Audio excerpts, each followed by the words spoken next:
Welcome back to the deep dive. So if you've been online lately, scrolling, you've probably seen it.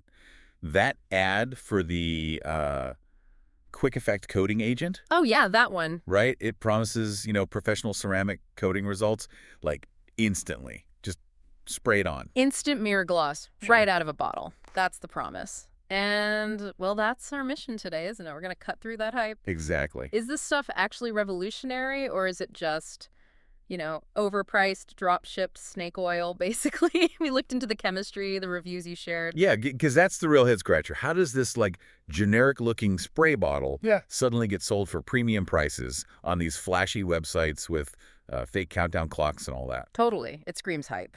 So let's dive in. Claims versus, well, the chemistry. Okay, so first things first, let's just get this out there. Based on the lab analysis we looked at from the sources, this product is absolutely not a real ceramic coating. Right.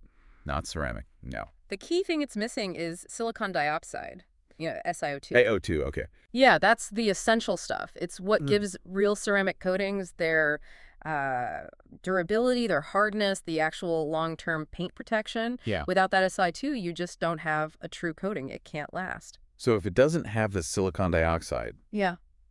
what is it then? What did the breakdown actually show is in the bottle? Well, it's pretty basic, actually. The analysis showed it's essentially just a cheap polymer emulsion. Like polymer emulsion. Yeah, mostly mixed with water, lots of water.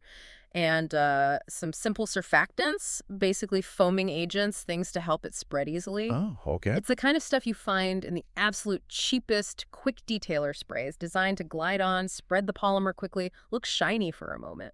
So you're paying top dollar for mostly water and some basic low-grade polymer. Pretty much, yeah. That's what the analysis points to. But hold on, the videos look amazing. You see the water just sheeting off, that incredible beading right after they spray it. Doesn't that mean it's doing something? It does something, yes. It provides a temporary hydrophobic effect. That means it repels water, makes it bead up. But lots of things do that temporarily. Waxes, basic polymers. They can mimic that initial effect. The problem is durability. Or rather, the complete lack of it. That's the key difference. The sources, especially user reviews, they confirm this. The shine. It fades incredibly fast. How fast are we talking? Like a few days, maybe. Sometimes it's gone before you even wash the car again. And it offers zero real protection against things like UV rays or minor scratches. None. And yeah, the online reviews really hammer this home. People complaining about streaks left behind, weird residue, and just how quickly that shine disappears. Especially, you noted, on darker colored cars where you see every little flaw. Exactly. Dark paint is brutal for showing imperfections. And if you look at the overall rating on places like Amazon, it's hovering around at what? 3 stars? Pretty mediocre. Yeah, not exactly a miracle product rating. None at all. Which brings us nicely to the money side of things, the economics of it. This is where it gets really, really interesting. Okay, let's talk about the price. Because this stuff is pushed hard on those dedicated websites. They use all the tricks, right? Countdown timers, bundle deals, limited stock. All the classic high-pressure sales tactics, yeah. To justify what seems like a premium price. What was the catch? The catch is the wholesale cost. If you dig into the supply chain, look on platforms like Alibaba or AliExpress. Okay. You can find this exact bottle or formulations that are incredibly similar, chemically identical really, for pennies. We're talking less than $1 per bottle. Wow. Under $1. Yeah. Sometimes significantly less, depending on volume.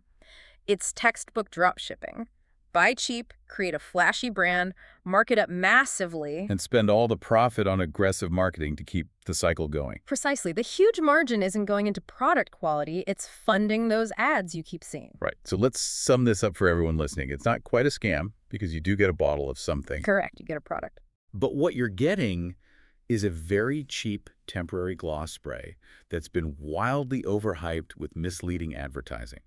It promises professional, long-lasting results that, chemically, it just can't deliver. Couldn't have said it better myself. That's the bottom line. So the takeaway is pretty clear then. Yeah, I think so. If you want actual paint protection, something that lasts, our sources are really clear. Skip these viral quick fix sprays. Right. You're much better off investing in a product from a well-known, reputable detailing brand. Or, if your budget allows, go for a proper professional ceramic coating application one where they can verify the SiO2 content. Makes sense. Get what you pay for, essentially. But usually, yeah. Or at least don't overpay dramatically for water and basic polymers. Okay, well said. And that leaves us with a final thought, maybe something for you, the listener, to chew on. Considering this huge gap we just talked about, the less than $1 cost versus the premium price, all driven by marketing, how much other stuff advertised online as the next big thing is basically just this: a cheap, repackaged item with a massive markup, preying on our desire for a quick fix. It's a good question. Something to think about next time you see one of those limited time offer ads pop up in your feed.